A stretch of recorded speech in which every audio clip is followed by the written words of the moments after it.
Hello, and welcome back to my channel. I've been thinking about making this video for a long time. I don't know how it's gonna go, don't know how long it's going to be. Maybe it'll be a series. I hope it's not a series.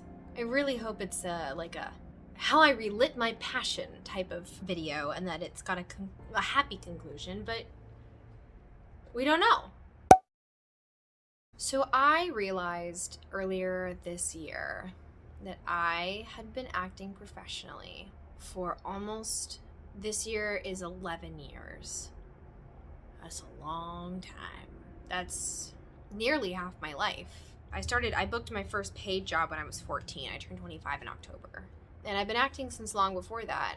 Long before I got my first paycheck. I started acting when I was 7.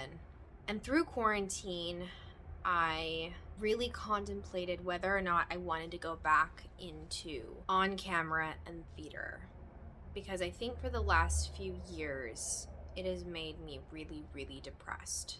I developed an eating disorder because of it. I dealt growing up with some very bad stage parent issues that I am still working through.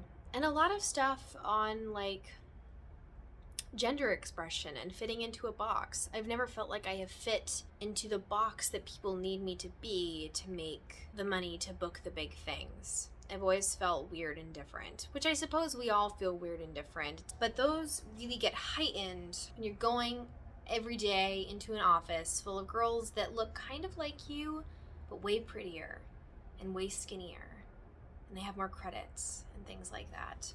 Also, this is gonna be really candid. I hope you'll like it. One of the things that I discovered was that everything that I liked about acting, the creativity, the imagination, the collaboration with people who I admire, I was getting that all through voice acting. Without the things like the body dysmorphia, the eating disorder, the comparison game, the driving to an audition and freaking out about parking. All those things weren't there anymore.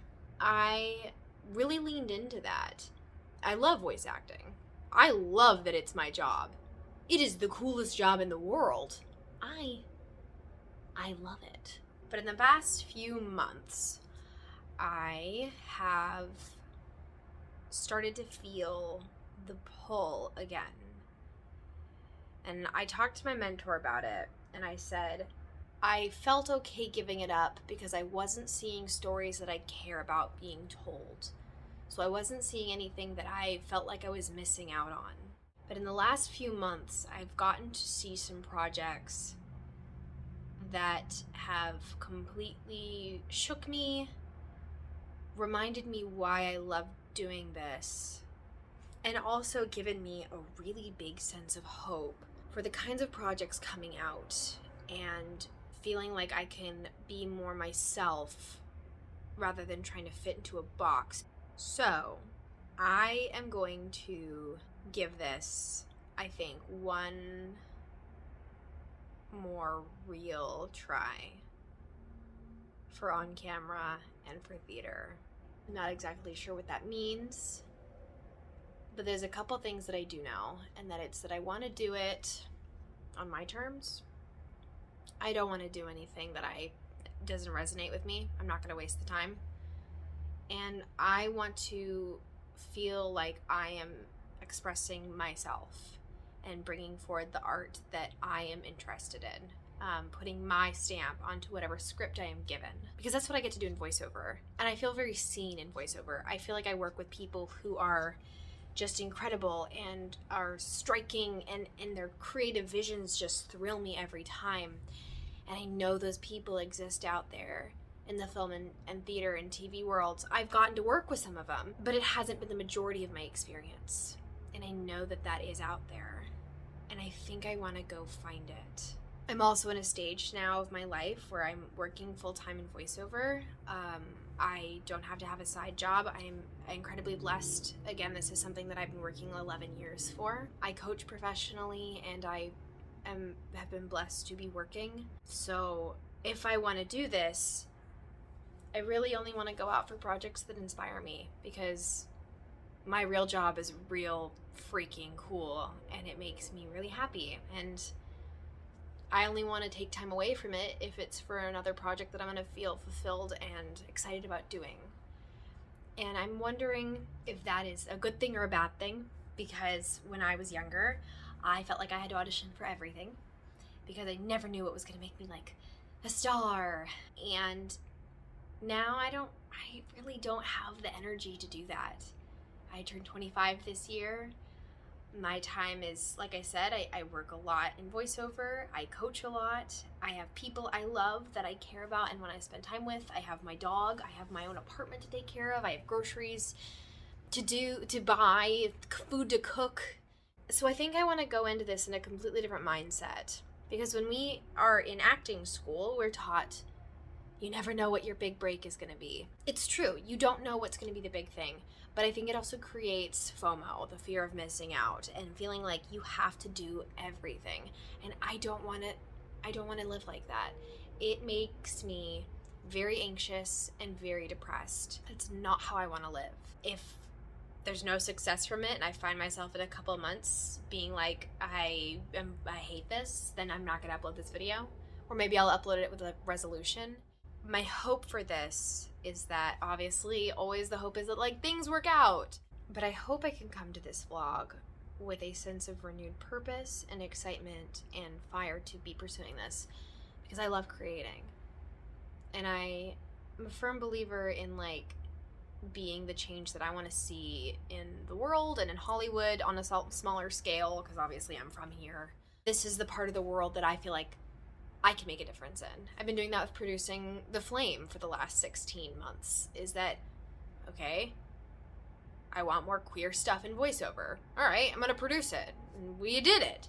So yeah, a couple things on the agenda I guess that I have is I just got a audition with I think it's either an agent or a manager, I don't know, for film and TV. I'm not leaving my voiceover agent. They are the best people in the whole world. Shout out to Vox! They make me really happy. I love Vox.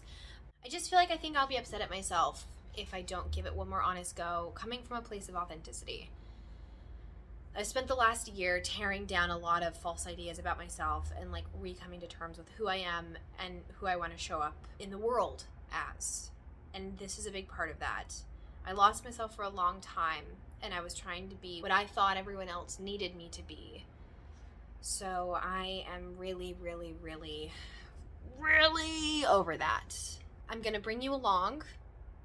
Like I said, I have an agency audition this week. I'll probably start with like getting back on the casting sites or something like that, because I've deactivated all of my accounts.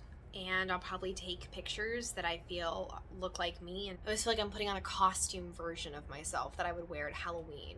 I really just want to be me. And if someone wants to hire that, they can. And if they don't, that's fine, because that's not the mesh that it's supposed to be. I just want to know that I'm presenting myself in a way that makes me happy. Hopefully we'll have some fun, interesting content. The last 9 months, my life has completely changed in a lot of good and bad ways.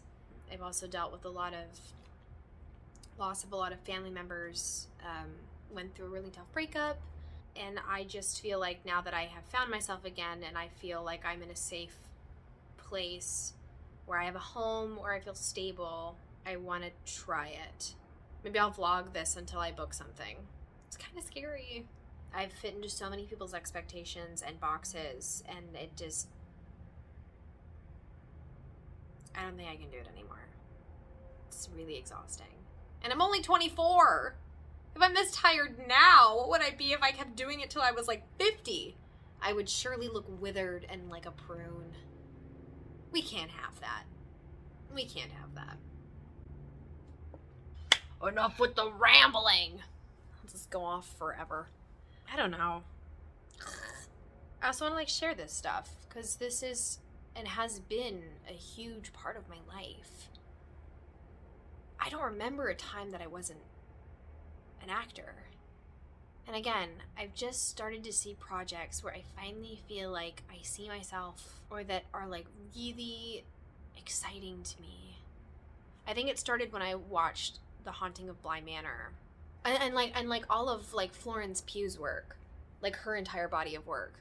I love this and I miss this, and if I can do it this way, and if I can pursue these kinds of projects that actually make me excited. What do you have in your mouth? What is that? I have no idea what he just brought. He's fine. He just likes to chew things. So yeah, I feel like if I can do that, then I will come at this in a place.